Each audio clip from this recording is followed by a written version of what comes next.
இன்றைக்கி நமக்கு தக்காளி சாதம் எப்படி செய்கிறதுன்னு பார்க்கலாம்.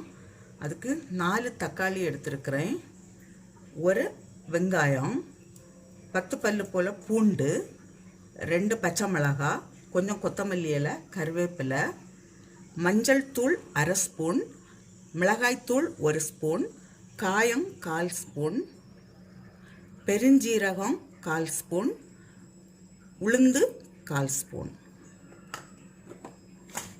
இது கூடவே ஜிஞ்சர் கார்லிக் பேஸ்ட்டு 1 ஸ்பூன் வேணும். இதெல்லாம் நான் கட் பண்ணிட்டு வரேன். எல்லாமே கட் பண்ணியாச்சு. ரைஸ் நான் கொஞ்சம் சால்ட்டு போட்டு வேக வச்சு எடுத்துருக்கிறேன். இது நார்மலாக நம்ம வீட்டுக்கு சாப்பாட்டுக்கு எடுக்கக்கூடிய ரைஸ். இப்போது கடாயில் கொஞ்சமாக ஆயில் விடுறேன்.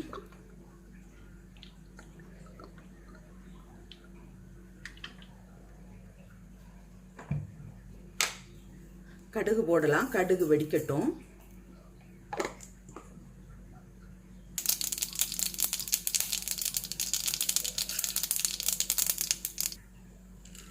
இப்போ சோம்பும் உளுந்தும் போடுறேன்.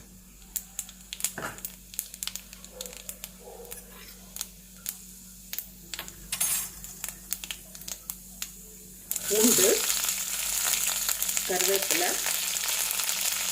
பச்சை மிளகாய்.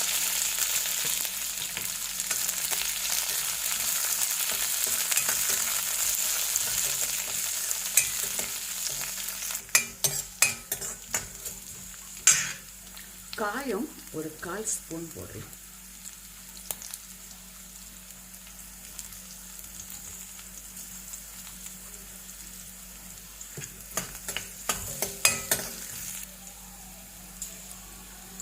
இஞ்சி பூண்டு பேஸ்ட்,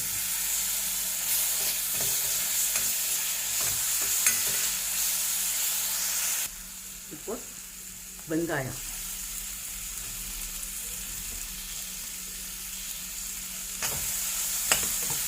வெங்காயம் நல்லா ஃப்ரை ஆன பிறகு தக்காளி போடலாம். வெங்காயம் வதங்கிறதுக்கு கொஞ்சமாக உப்பு போடுறேன்.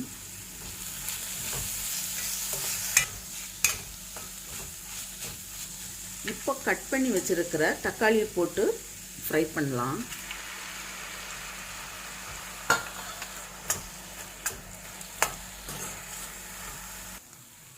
இப்போ இதில் மஞ்சள் தூளும் மிளகாய் தூளும் போடலாம்.